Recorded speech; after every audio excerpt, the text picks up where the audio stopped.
And greetings, friends, and welcome to Trenton 365. I'm your host, Jacque Howard, and thank you for tuning in and sharing all this content. The folks that I'm bringing to you through this program, the whole impetus behind it is for you to get to know them and to develop a relationship with them, so to speak. And that relationship that you deal with them and start with them, whether it's on social media or other avenues, is how we can come together across the table at times from different perspectives and work together to build a better community for everyone.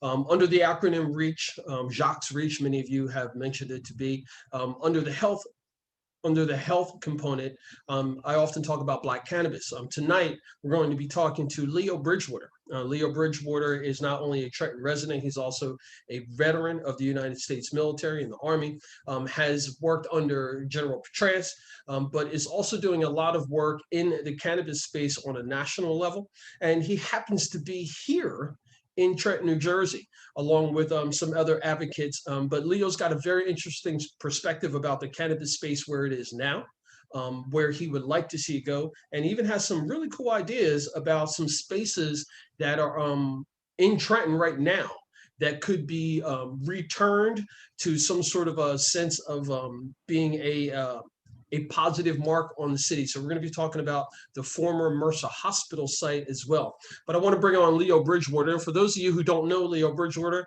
I'm going to ask Leo, my man, who's chilling out in Mill Hill section of Trenton, New Jersey, outside. That's right. Leo, give folks a little background about the Bridgewater family here in Trenton, your military service, and then how you got into the cannabis space and what you're doing and at what level.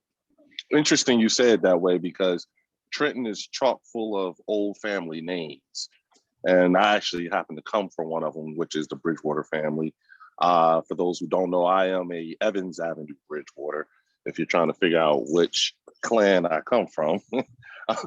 And on my mother's side, my grandfather was Booker Jones Sr., the first African-American treasurer of the Board of Social Services here in New Jersey. And his grandfather was the first Justice of the Peace for the city of Trenton, African-American Justice of the Peace for the city of Trenton. So the roots are deep here for me. And you know, I graduated from Trenton Central High School. I'm part of the class of 1994, first ninth grade. And if you really want to keep it twisted, if you really want to keep it real, Black team all day. Black team. I'm Black team, not red team. Black team. Get it right, y'all. Tornado Alley Black team. What? Representing for Mill Hill. Hey, Leo, for folks who are probably like, oh my God, what's he talking about? Can you just explain to them that most schools, for like the theme and for getting the students hyped up, they create two different teams. Some schools like are green and white, blue and white. Trenton's is black and red. Right. Yes, and we have an event. We had an event. I don't know if they still have it, but it's called Sports Night.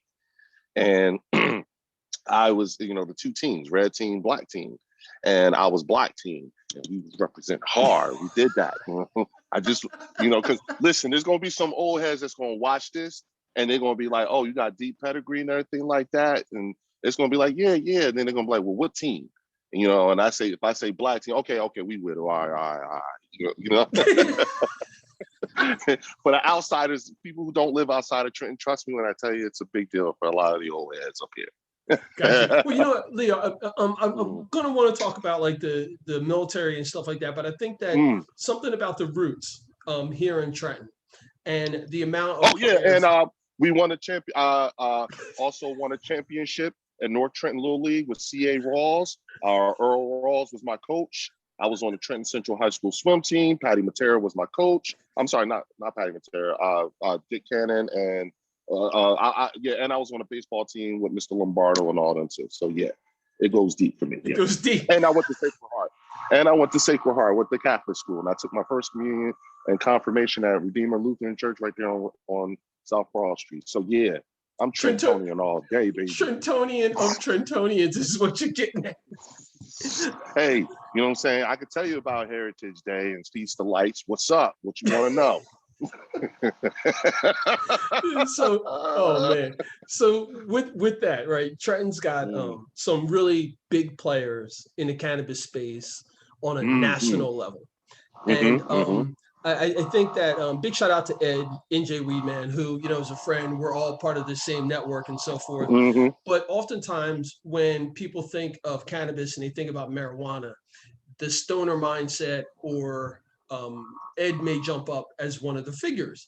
And you're very rooted in this as well. And you two have this very friendly but competitive, polar opposite opinions on what the cannabis space should look like. So let's just jump right in and talk about your relationship with Ed. And he's also a veteran as well of the Army. My man. And go from there. Well, the relationship between me and Ed is not one of competition. You know what I'm saying? Because we just have two different ways of going about, to the same spot, and I think that the thing that makes our relationship what it is and as strong as it is the fact that I don't sit there and just let Ed say whatever he wants to me. I say it right back. I throw it right back at him. But it wouldn't be possible if I didn't have a certain level of credibility, hence the reciprocation of having Ed Fortune as a friend, because whether he realizes or not, through all of his work and sacrifice, it pushes me. And he doesn't motivate me, he inspires me.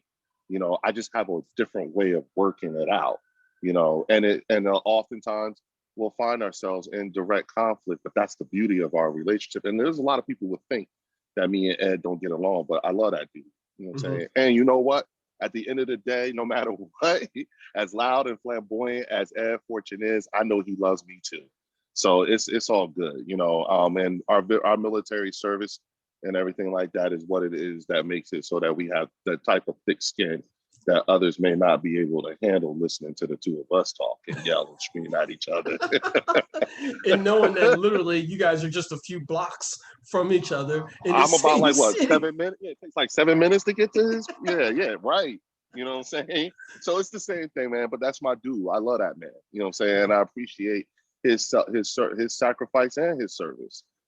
Because and he continues to do that. So I do think that watching him reap the fruits of his sacrifices and labor is, in all honesty, I find great joy in it, because I love it when good things happen to good people, and to see all that he has dealt with and continues to deal with, and to see there being some sort of fruition that coming from all of it.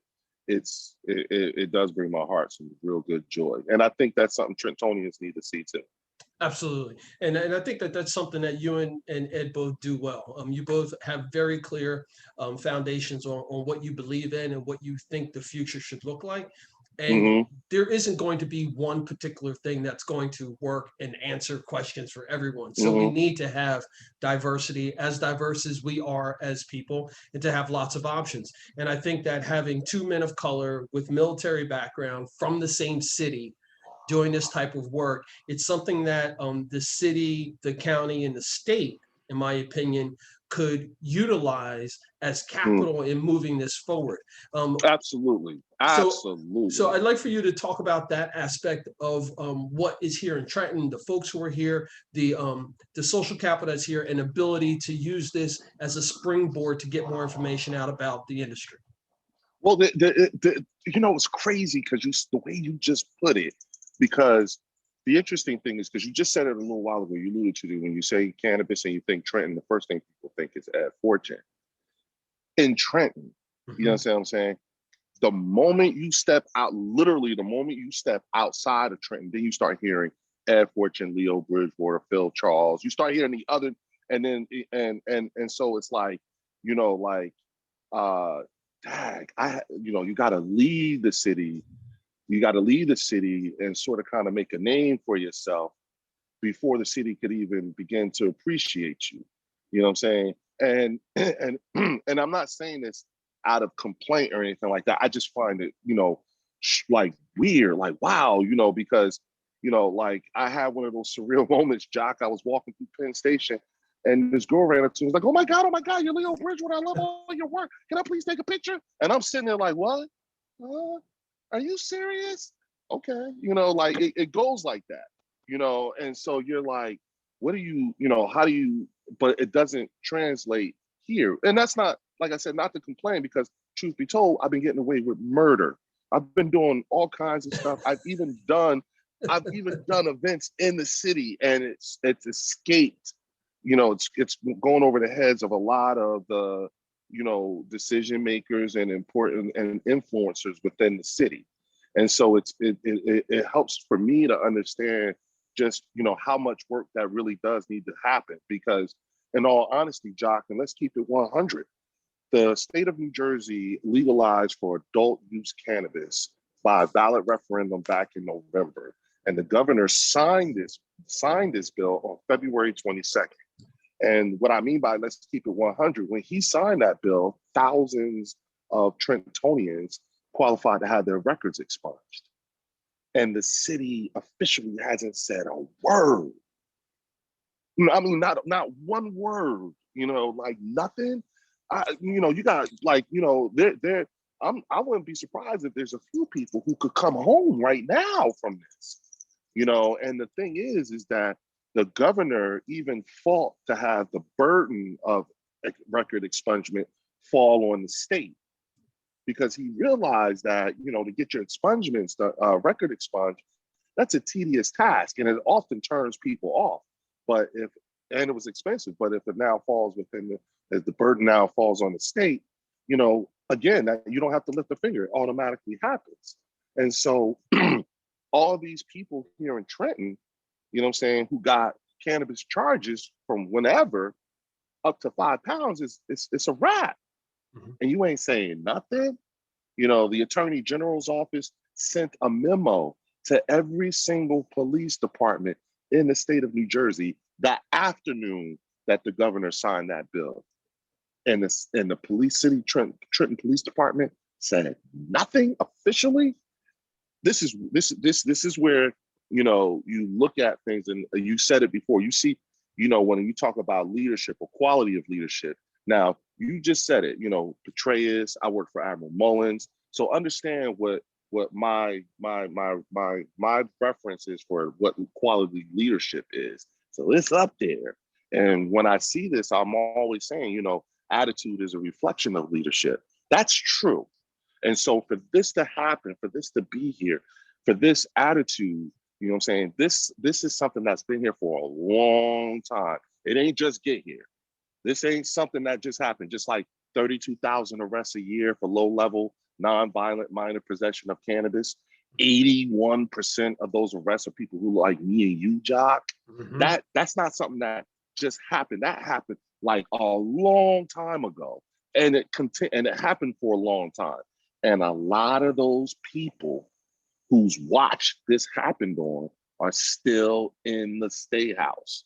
So we not just righting a mighty wrong that was done by people who ain't here no more.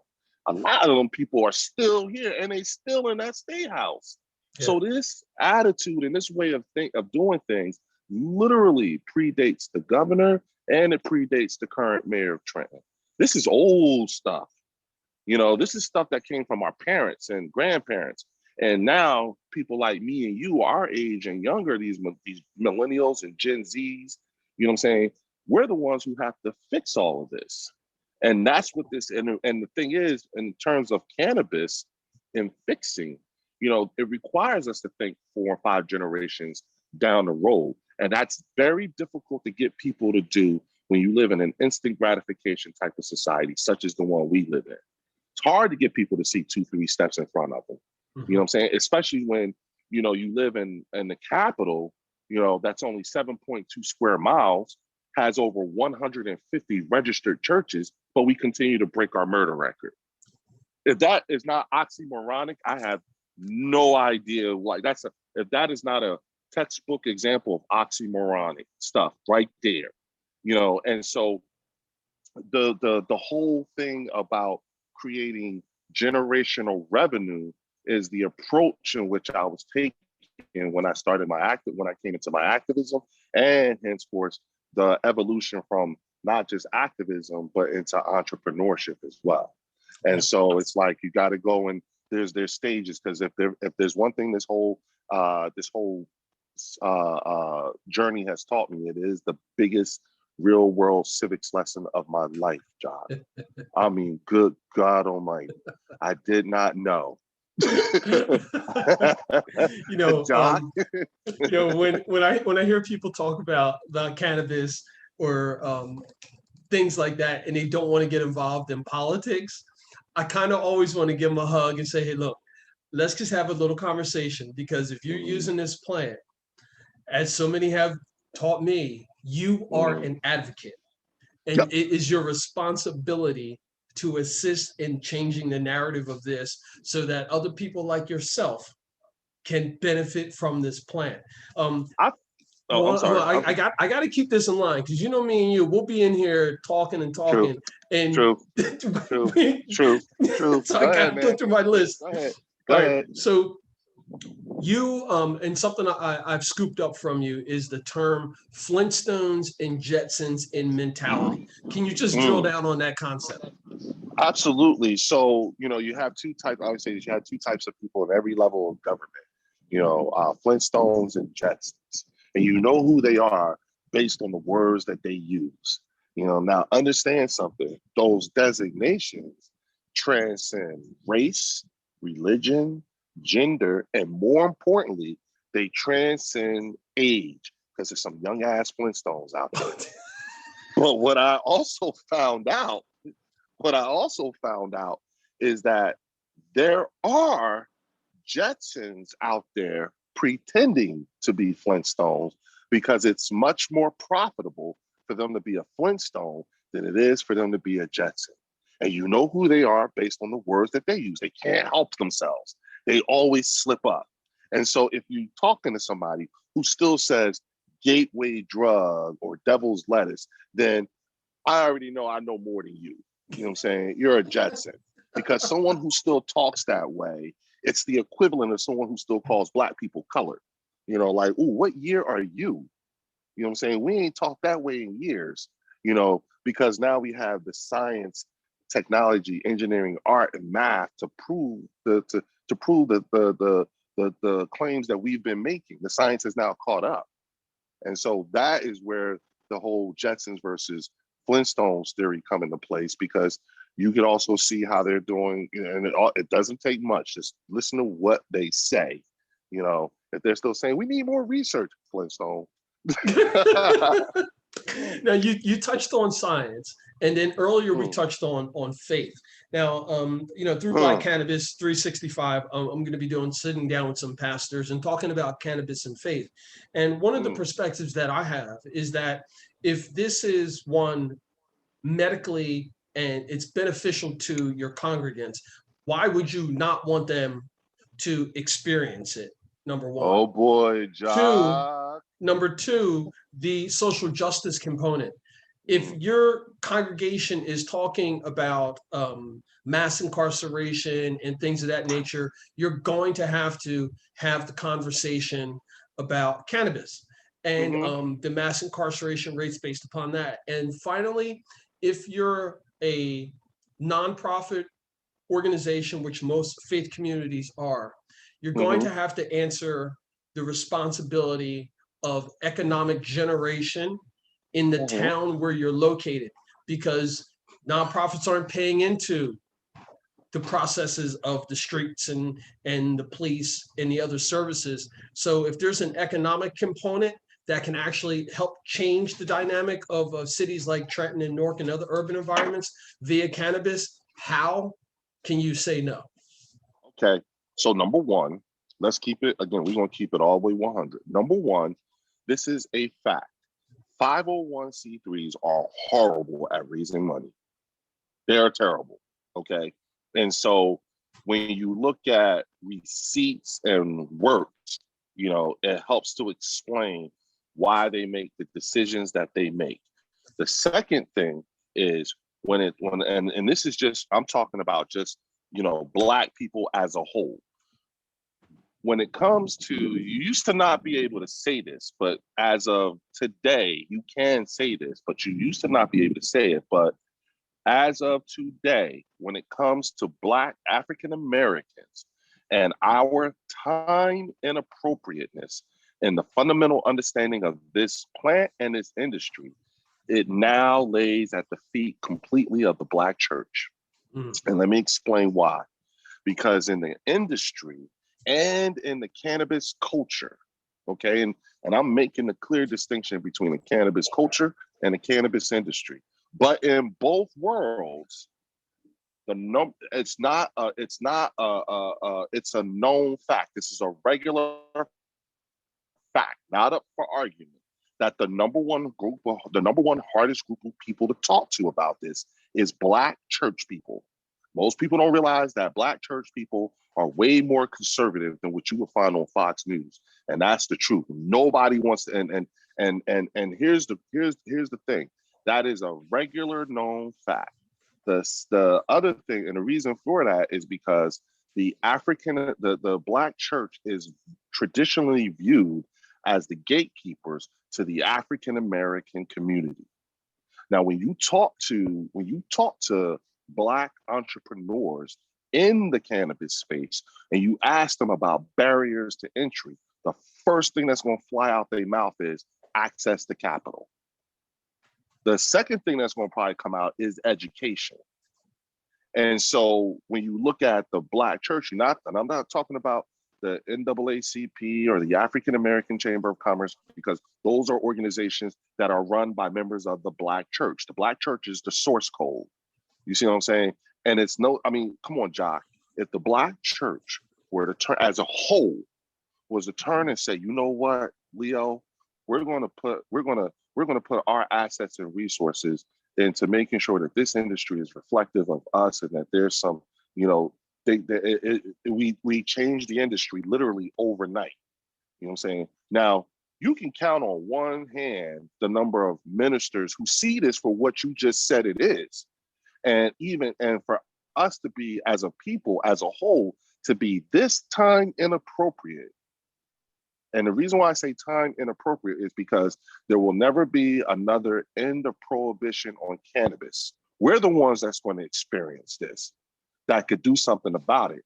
And at this time in time, with it having just passed in New Jersey, Connecticut just fell last week, New York fell a month after us, Rhode Island has got this in the Senate now. Everybody knows Pennsylvania will probably be legalized before the end of the year, and you're still saying gateway drug, devil's lettuce. Okay. See, remember what I said? Attitude is a direct reflection of leadership. That wasn't just regulated to just elected officials, particularly when you're talking about within the city of Trenton. Over 150 registered churches in 7.2 square miles. Man, it's supposed to be the holiest city in the state right now. Leo, but I'm gonna interrupt you because we need some light on you, like from in your face. So while you're getting that situated, sure, take your time. And while you're getting that situated, folks, I just want to let you know that I'm speaking with Leo Bridgewater. Leo Bridgewater is one of the national figures in the cannabis space. Not only is he part of several organizations and a key sought out speaker for conferences, etc. That's much better. That's good. He is also someone who's here in Trenton, and he's got his fingers on the pulse. Hang on, Leo. Take your time. He's got his fingers on the pulse of what's happening at a national level in different states, but he's also working here in the city of Trenton, having those regular conversations, with elected officials, the planning department. I was on a phone call with him earlier this week with the city of Trenton's planning department, talking about specifically what the cannabis regulation is going to look like. And Leo, without going, we only got a few minutes, without going into a lot of details about the meeting, I do want you to talk about this idea that you've mentioned to me many a times, but also on the public sessions for the city of Trenton's Cannabis Planning Board. You've mentioned some very progressive thoughts about how the city of Trenton can utilize the old Mercer Hospital site and how that can be a place of education. And you actually even have some information regarding things that the governor has said that could also help have this come into light. So can you just share about your thoughts about the Mercer Hospital site? Well, yeah, absolutely. I feel like the city has to have something which is an ambitious plan, that's something that the people could literally wrap their brains around, particularly since we're so late to the game in terms of our understanding, but we're late, but we're not too late. And that ambitious plan is to create generational revenue for the city and by way of Mercer County Hospital and turning Mercer County Hospital into the Cannabis and Hemp College of New Jersey. You know, you get Rutgers, you get every school to make that, to pour the money into that on top of some of the Biden money that we got as a city. And then when the governor was candidate Murphy, he came to Trenton and told at the Y on Pennington Avenue and told everybody at that meeting that of all the municipalities that they had visited on their campaign tour, he felt that the city of Trenton was the number one community who needed a new relationship with the executive branch of our state government. And I'm gonna move in the house because that thing just kicked on, and I know it's loud. And forgive me, All right, well, everybody. while you're moving, why don't you mute yourself, and then I'll go in and talk a little bit more about how we're getting this set up. So, folks, there are opportunities and options for you to get involved into what's happening, not only in the cannabis space here in New Jersey, but also in other places. This is a thriving industry. You can buy, stocks in companies. There's also the area of hemp that we haven't even discussed, but Leo's going to come back later and we'll talk about the hemp opportunities, which are much more vast than the cannabis or the marijuana and the THC and CBD infused products. So with Leo, as you get situated, the idea of Mercer Hospital becoming the New Jersey State hemp, take off mute, get yourself off mute. The Cannabis and Hemp College of New Jersey. Yep. Excellent. So with that idea, what can some folks do, in your opinion, to get the ball rolling a bit more than what you've already done and are doing? The first thing we need to do is we need to implore our city council folks to get on board with this idea and to really research this idea and if there's ever an idea that is worth the city spending using funds to explore and actually perpetuate, this is that idea. Because again, we're talking about generational revenue. You could even make the Mercer County Hospital the Cannabis Hemp College of New Jersey and turn the Roebling property into a major indoor cultivation area to do manufacturing of hempcrete, hemp wood, and also turn it into an extended part of the campus. We're talking jobs and we're talking education, because the thing is that, this is an industry. This is not a program. This is not a grant. This is an industry. And if there's ever something that a campaign that the city can get behind as a whole, in particular with holding the governor to task on this new relationship that the executive branch needs to have with the capital city, this is that idea. Because there's nobody else in the state talking like this. Everyone, you have institutions like Rutgers and Stockton and all of who have programs, but we're not a program. We're talking about a whole college right here in the city. And that's where you can do research for science, technology, engineering, art, and math. And when you look at it from that perspective, and STEAM instead of STEM, when you say STEAM, that literally encompasses not just the industry, but the culture as well. Because then at that point, when you're inclusive with the culture, now you can't have the culture and not talk about social equity and all that stuff, because all of that stuff is filled under there. But then if you're talking science, technology, engineering, and math, now we're talking about not just research, but also bringing the police department into the fold. Y'all want to do better with this? Okay, fine, because we're going to be educated about it.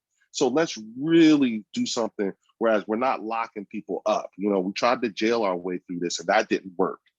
So let's try doing it this way. And again, addressing generational revenue. Love you, bro. Can't wait to have you back more. And we're going to be talking about some hemp next time. Promise we'll talk about the hemp industry. Hey, I sit on the board the board for the National Hemp Association, the Social Equity Committee. I'm on that, So, and I also serve on the board of the Cannabis World Congress Business Expo, CWCBE. We're going to be having our first post legalization show in New York at the Jacob Javits Center from November 4th through the 6th. If anybody is seriously curious, if you're kind of curious about this industry, this is the place you need to be at, because this is the largest cannabis business to business trade show in the country. We're anticipating somewhere between 25 and 30,000 attendees. And so there's a reason for all of this. And so I can imagine it's going to be a lot more than that too. But this is something, and guess what, y'all? It's a Trentonian that's involved. Ain't that something, right? All right, man. Let me let you get out of here and we go pay these bills. Thank you, Leo. I appreciate you, man. Love you, bro. All right, love you too, man. There you have it, folks. Peace. Trenton 365 is all about bringing you connections and information to the wonderful human beings that are in my life, and encouraging you to get in contact with them so you can learn about this for yourself. In closing, it's always about justice, peace, and humility, and we'll see you next time.